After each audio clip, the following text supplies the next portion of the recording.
एक दिन की बात है, श्याम सुंदर कृष्ण वृंदावन को याद करके रो रहे थे। उद्धव जी जो श्याम सुंदर की अंतरंग सखा था, उद्धव भगवान कृष्ण की बहुत ही प्रिय सखा था।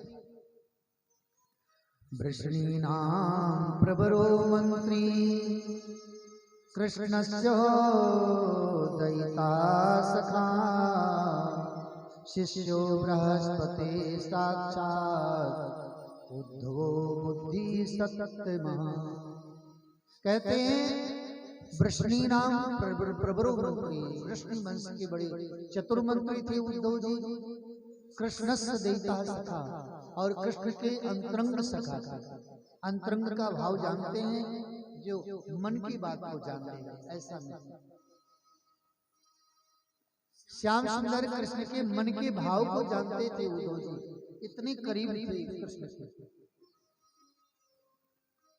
शिष्यो बृहस्पति साक्षात्, बृहस्पति जो देवताओं के गुरु हैं, उनसे शिक्षा प्राप्त करी थी उद्धव जी ने। और उद्धवो बुद्धि सत्तमा, ऐसे उद्धव जी की बुद्धि इतनी सात्विक हो गई थी कि निरंतर कृष्ण का ही चिंतन, कृष्ण का ही ध्यान, कृष्ण के ही नाम का जप।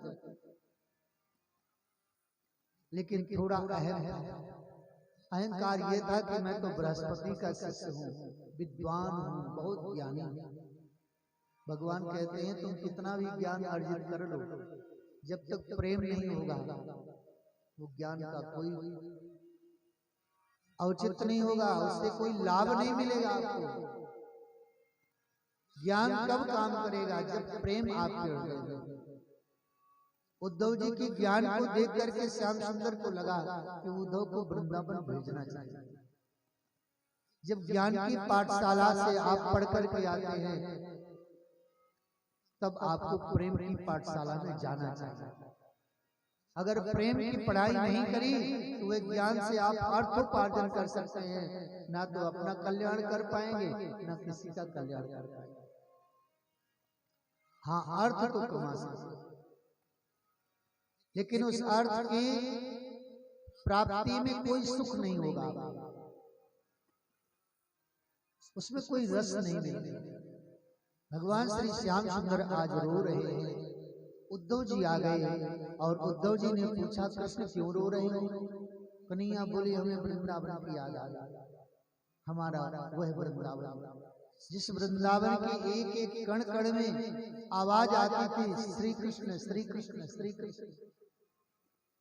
वृंदावन का वृक्ष भी बड़ी मस्ती में डोलते हुए उसके पत्ते से बस यही उच्चारण होता था, जय श्री कृष्ण जय श्री कृष्ण। मुझे वो वृंदावन की याद आ गई। वो गोपियां जो सुबह से शाम तक बस मेरा ही स्मरण, मेरा ही चिंतन, मेरा ही दर्शन करती रहती थी। मेरी वो सखा जिनका मैं जीवन था, मेरी वो मैया जिसका प्रत्येक कार्य मेरे लिए हुआ करता था, आज वो कैसे मेरे बिना रह गए। उद्धव तुम एक काम करो, वृंदावन चले जाओ और जाकर के मेरे समस्त प्रेमी जनों को समझा दो, ज्ञान का उपदेश दे दो। ज्ञान प्राप्त कर लेंगे तो फिर उनको दुख नहीं होगा, मेरे वियोग का दुख उन्हें नहीं व्यापेगा। उद्धव चलेगा। उद्धव ने कहा कृष्ण वो गंवार गोपियां, वो गंवार ग्वाल मुझ ज्ञानी उद्धव की बात को क्या समझेंगे? हम तो ज्ञानी हैं, हमने तो भाई ज्ञान अर्जित किया है बृहस्पति गुरुदेव से। और वो गंवार गोपियां जिन्होंने पाठशाला देखा नहीं है, वो मेरी इतनी ऊंची स्थिति ज्ञान की और क्या समझेंगे? कृष्ण बोले चले जाओ, थोड़ा बहुत प्रयास करना चाहिए, समझ लेंगे तो ठीक है, नहीं समझेंगे तो चले आना। उद्धव जी बोले हमें वहां अच्छा नहीं लगेगा, क्योंकि ज्ञानी जनों के बीच में ज्ञानी जन को अच्छा लगता है। वो गंवार मैं ज्यादा समय नहीं दे पाऊंगा उनके लिए, मैं जा रहा हूं, शाम तक वापस आ जाऊंगा। कन्हैया बोले जाओ तो सही, वो तो बाद में पता चलेगा कि शाम तक आओगे कि 6 महीने में आओगे। उद्धव जी तैयार हो गए। श्याम सुंदर ने अपना दुपट्टा उनके गले में डाला। उद्धव, इस दुपट्टा को तुम गले में डाला। इस दुपट्टे को देख करके, इस पीताम्बर को देख करके गोपियां आपसे कुछ वार्ता कर लेंगी, क्योंकि वो मेरे सिवा किसी को देखती भी नहीं है। गोपियां मेरे सिवा किसी की बात को सुनती भी नहीं है। और जब रथ में बैठे तो श्याम सुंदर ने पत्र दिए, 4 पत्र दिए, और वो पत्र देकर के कहा, उद्धव ये पत्र एक मैया यशोदा को दे देना, एक मेरे प्यारे सखाओं को दे देना, एक गोपियों को दे देना, और एक मेरी राधा को। गच्छ शीघ्रं व्रजं हे सखे सुंदरम, गच्छ शीघ्रं व्रजं हे सखे सुंदरम, श्रीलता कुंज कुंजादिभिर्मण्डितं, गच्छ शीघ्रं व्रजं हे सखे सुंदरम, गच्छ शीघ्रं।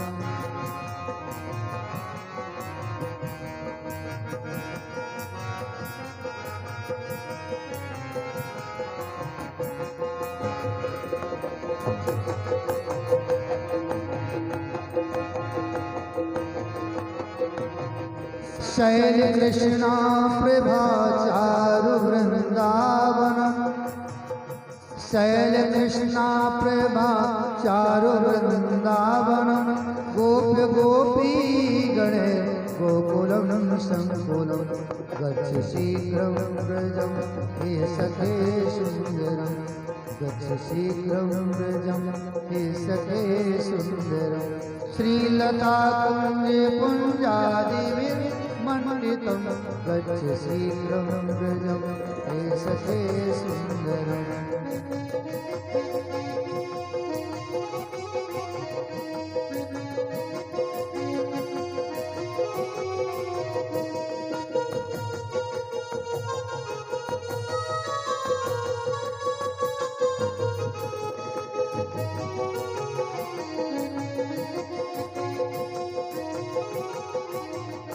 एक पत्रं तु नंदाय वैदीयता, वा द्वितीयं यशोदा करे चैव भो, वा तृतीयं त्रिदं राधिकायै सखे, वा तृतीयं त्रिदं राधिकायै सखे, तत्र गत्वा हि तन्मन्दिरं सुन्दरं, गच्छ शीघ्रं व्रजं हे सखे सुन्दरं, गच्छ शीघ्रं व्रजं हे गच्छ।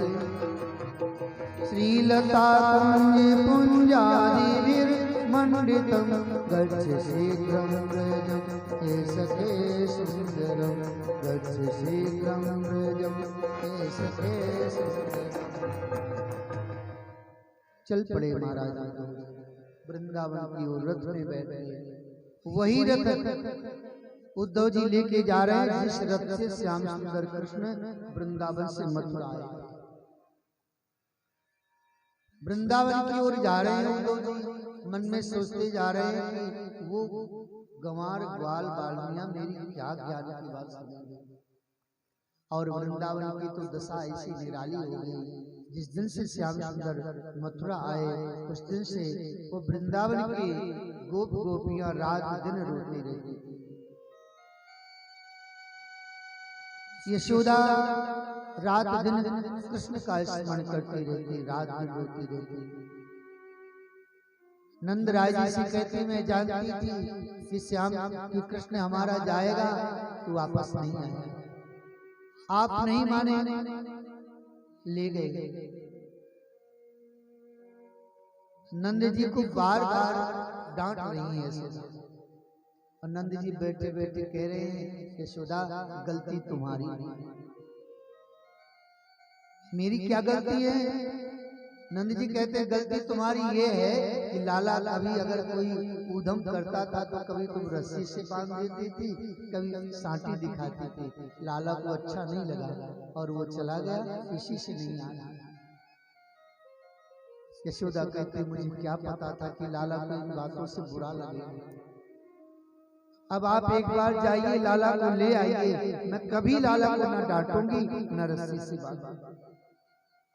रात दिन बस केवल लाला की चर्चा होती रहती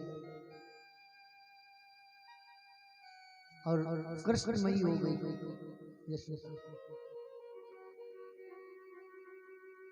यशोदा।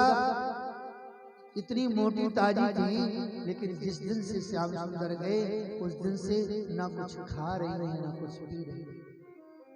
नंद जी बार बार कहते यशोदा तो क्यों अपने शरीर को दंड दे रही है, वो कृष्ण हमारा पुत्र नहीं था, वह तो हमें भ्रम था, वह तो देवकी का ही पुत्र।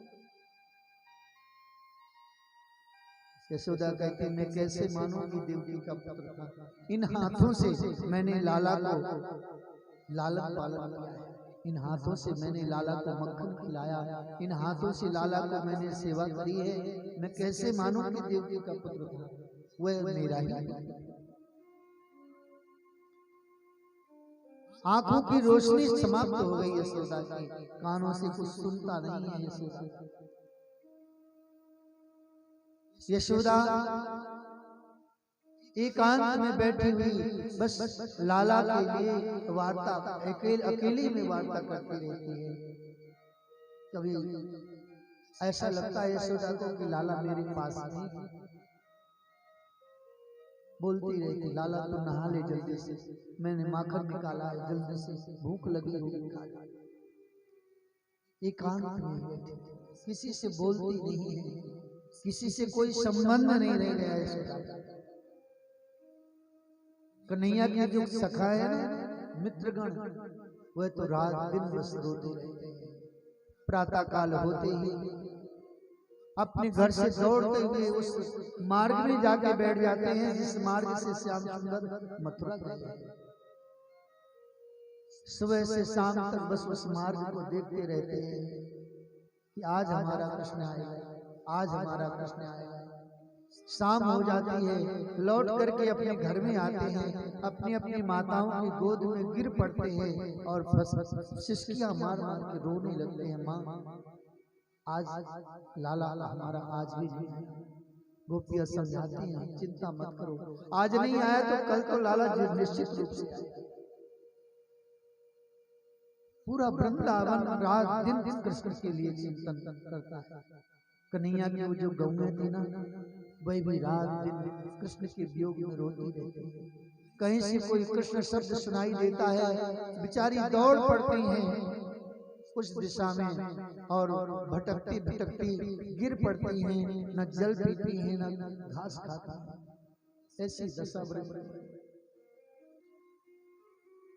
नंद जी कभी रोए नहीं, किसी के सामने नंदराय जी रोते नहीं। क्यों नहीं रोते हैं? यहाँ का मैं राजा हूँ, अगर मैं ही रोने लगूंगा तो इनकी क्या दशा। बेचारे एकांत में जाते हैं गौशाला, गौओं की दशा को देखते हैं और वहां छिप करके नंद जी खूब रोते हैं। इतना प्रेम ब्रजवासियों का कृष्ण के प्रति। आज उद्धव जी वृंदावन गए और वृंदावन की उस सीमा में जैसे प्रवेश